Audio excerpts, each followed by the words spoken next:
Ghost of Yotei is expected to be the next big woke disaster. And you know what?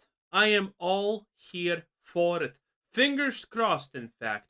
I think if people want to be this stupid, this predictably failures, then let them reap what they sow. Extremely simple. They're not going to get me to buy their game. They're not going to get most people to buy their game because this ideology that pushes, well, politics and virtue signaling before games, fun, hobbies, interests, and whatnot. No one wants this. No one is going to buy this.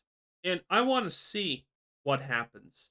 The long-awaited sequel to Ghost of Tsushima is scheduled for launch in just a few months. Ghost of Yotei is right around the corner, and recently there has been a ton of new information that has come out about the next open-world action-adventure game developed by Sucker Punch Productions, and in today's video, we're going to go over everything you may have missed about it. We have new comments from the director of Ghost of Yotei from Sucker Punch Productions, where they talked about picking the setting of Hokkaido for Ghost of Yotei. We're also going to talk about how big this game is going to be. As you know, it's Did they mention anything about specifically putting the story in a time period where they have to get a new strong female protagonist lead? Because obviously, set to be a non-linear game, and it's reportedly going to be a lot less grindy and repetitive than Ghost of Tsushima was. And we're going to talk about the next big reveal for Ghost.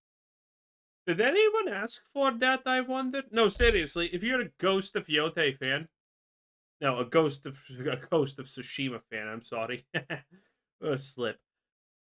Do you want less grindiness in your game? I never really heard anyone really complain about that a lot. Ghost of Yotei, when are we going to get a full gameplay showcase? Well, it could be happening sooner than you think. We have a lot to cover, so check the video chapters for easy viewing, and let's get started. So the director for Ghost of Yotei was recently in the news after offering up some new information about the game. The game's director, Nate Fox, was recently talking about the upcoming sequel, and he said that he always wanted to treat the historical setting with the same kind of respect and authenticity that its predecessor did. As you know, Oh yes, that's why we made a female samurai. Clap, clap, boys. Yes. Well, this is about Assassin's Creed levels of, oh, we wanted to respect the history of Japan. So, all of your protagonists are either going to have gay relationships or we're going to do the meme of Yasuke blackening Nobunaga's family line. You know, the thing that's still around to this day. Yeah, that one. Sounds fun, right? Ghost of Tsushima was praised for its historical accuracy and respect for Japanese culture, and the next game in the series is shaping up to have that same kind of mindset. Fox stated in a recent blog post that everyone from Sucker Punch Productions that went on Is it? I mean, the big threat is just looking at the protagonist, especially looking at what they said. Because keep in mind, if you did not pay attention, this is kind of not really old news, but it's already kind of forgotten slightly because it died down. But the actress that is portraying the main character here is an absolute insane leftoid, complete virtue signaling. Half of her head is shaved type of person. Okay, so not a lot of greatness there, not a lot of morality or moral ambiguity or anything there. Just pure political pandering. And, you know, it says a lot about a company when they intentionally look to find a person like that to represent the main character. So, I do not trust a single thing this director, CEO, or whatever you want to call him says currently. All of this sounds BS, and all of this looks kind of wrong enough.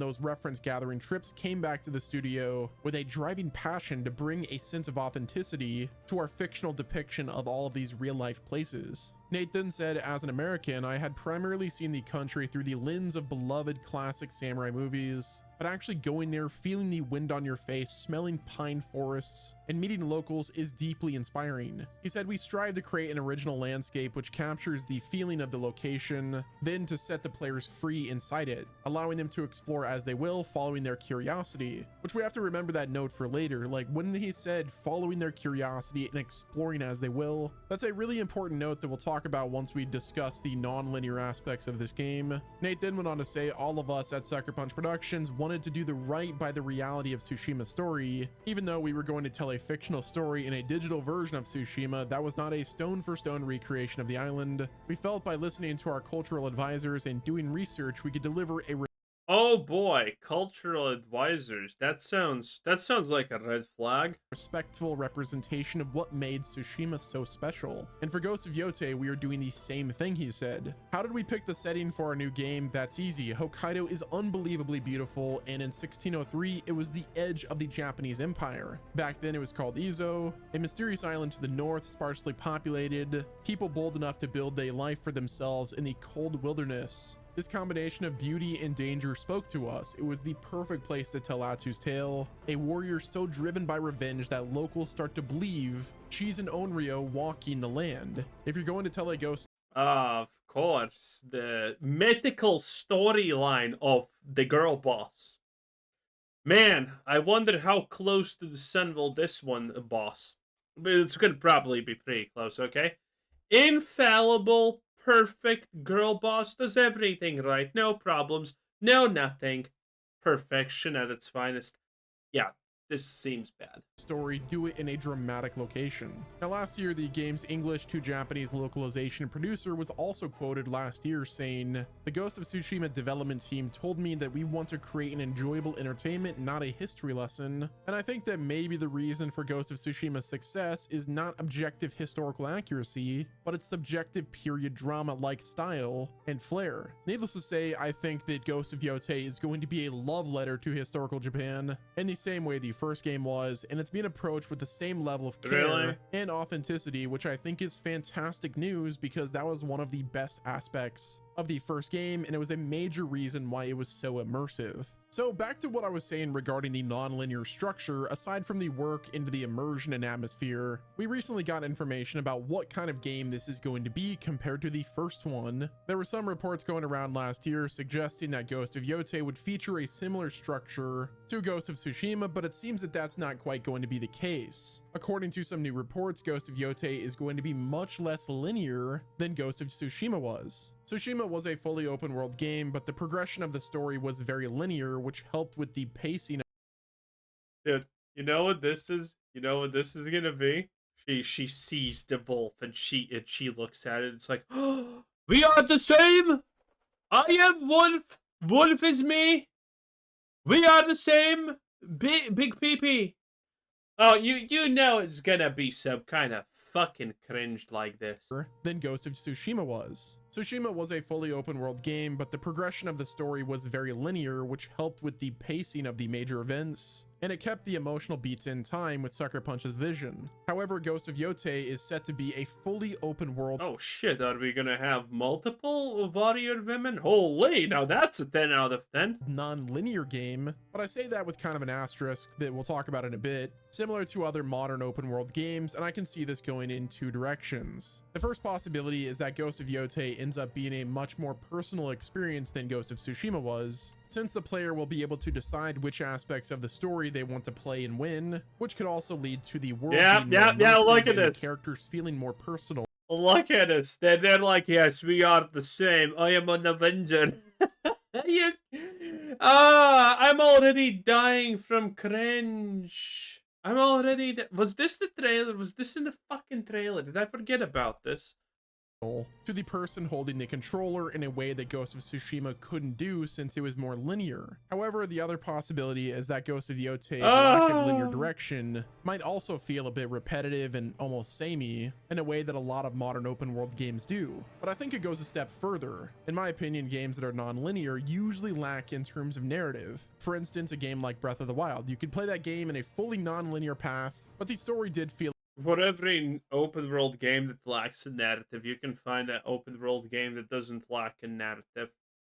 So, it's just is the game good or not, which is a stupid thing to say technically, but it's true. A bit one-dimensional. However, with a game like Breath of the Wild and Tears of the Kingdom, there was these memories that you would like basically recall moments of the past, and that's how they would like tell the story, was through the memories, but also you would talk to various NPCs that would give you like text dialogue, and that's how they told the story for games like Breath of the Wild and Tears of the Kingdom. Sounds familiar, right? Well, with Ghost of Yotei, there's going to be a feature that allows you to experience your past. We see that with the various memories that happen, and Ghost of Yotei is going to be a non-linear game, so I have a feeling that they're going to be utilizing a similar way of storytelling that Breath of the Wild and Tears of the Kingdom did. Funny enough, Are they gonna even try to attempt to make the character's backstory not Mary Sue, okay?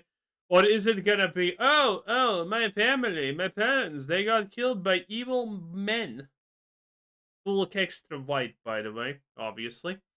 And, oh, now I picked up a sword and turns out I'm a god.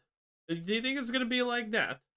Assassin's Creed Shadows also has a bunch of flashbacks as well, and that game also has multiple factions that Well, you don't want Assassin's Creed Shadows to be the thing that you are getting compared to, okay? An absolute disaster. have enemies in a similar fashion that Ghost of Yotei does. It's actually kind of crazy how like similar Ghost of Yotei and Assassin's Creed Shadows are going to end up being. I've also seen some That's not good. people suggest that the Onryo's list is only just the start, and as the game continues, there's going to be multiple other lists that you'll also have to take out, similar to Assassin's Creed Shadows. But yeah, the narrative structure is going to be similar to Breath of the Wild and Tears of the Kingdom, with various flashbacks that you can do in a non-linear fashion, but there's also going to be like straight up narrative beats as well as you go to a new location and talk to one of the NPCs or like the side characters or enemies that you're going to fight. There's going to be a lot of cutscenes and just narrative opportunities, just like Ghost of Tsushima, but again, it's going to be very similar in structure to Assassin's Creed Shadows. At least that's what it seems like. Now, personally, I'm in the middle of this topic because on one hand, I would love to see this world brought to light in a truly non-linear way, so the player can experience it in whatever way feels natural to them. But on the other hand, one of the best aspects of Ghost of Tsushima was the way the story progressed, and the progression simply wouldn't have been possible in a non-linear gameplay environment. Now, some non-linear open world games have some really amazing emotional beats. From Software and CD Projekt Red games are also a great example of how to do it the right way, but other games just end up getting really grindy and repetitive, which that's kind of what we got with Assassin's Creed Shadows. So I guess what I'm trying to say is that the stakes are definitely high going into Ghost of Yotei. If done well, the non-linear gameplay could be amazing, but if Sucker Punch isn't careful, they could end up with a Ubisoft-style experience, which would be a massive step backwards from Ghost of Tsushima. Even though Oh boy. I mean, most people expect this to not be good. Most people expect this to be a disaster. Leave in the comments if you actually think that Ghost of Wokeness is gonna be good. if we're all being honest with each other, Ghost of Tsushima is just like the best version of Assassin's Creed. Like, that game is Assassin's Creed done right. Now let's talk about the open world, and I'd like to talk about the actual size of Ghost of Yotei, because if you've seen a Hokkaido before on a map, that area looks absolutely massive. So I think it's safe to assume that the map of Ghost of Yotei is going to be much larger than Ghost of Tsushima, and that's typically how sequels work. I don't think it's going to be too much bigger because Sucker Punch probably doesn't want to rely on fast travel as a main mechanic of traversing the map, and they also have a pretty limited movement mechanic. I hate the fallacy because he's right. A lot of sequels always try to be bigger, but bigger doesn't necessarily mean it's better.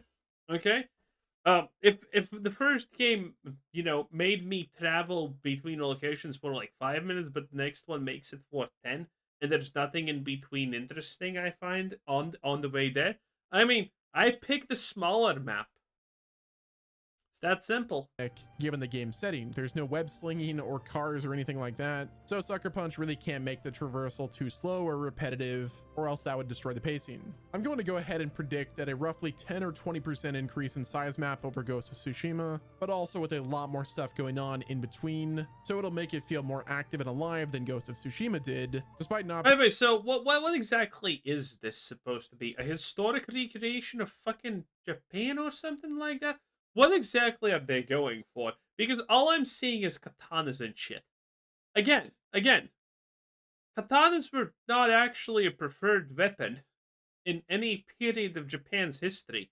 Katanas were not even that great cutting down unarmed citizens because if you hit the bone, you're kind of denting the weapon already. But everything's a katana, so I don't know. I don't know. Being that much bigger in terms of play area. Now with the game size, it's about to be much bigger. There's one concern that I do have, and that is in regards to the game feeling a bit samey and repetitive. But on the topic of repetition, Sucker Punch has seemingly put in a lot of effort into making sure that the combat is more varied. With Ghost of I'm not gonna lie, I'm getting so bored with the katana in general. Yotei to avoid repetitive encounters, because as much as I loved Ghost of Tsushima, which I really do love it, I think it's the best game of the PlayStation 4 generation. I think we can all agree that there came a point in that game where the combat encounters and open world design just got a tad bit repetitive. Now, according to a recent interview posted by the New York Times with the game's creative director, Ghost of Yotei's open world and gameplay are going to be carefully designed to balance repetition and unique experiences. Now, it's a little unclear exactly how they plan to Unique girl boss experiences. Mwah. Gotta love it, boys. do that, but the point is, the team is very aware that the fact that open world games can get really repetitive, and they're going to be doing everything that they can to make sure that the repetition doesn't get too repetitive, because obviously repetition is inevitable in games, especially open world games, but as long as I'm not thinking about the repetition during the gameplay, then that's perfectly fine. And it seems like that's what Sucker Punch is going to do this time around. So now the question that everyone wants to know is, when is the next reveal, specifically the next gameplay reveal for Ghost of Yotei? Well, with Sony all but confirmed to be hosting some kind of summer game showcase, hopefully a PlayStation.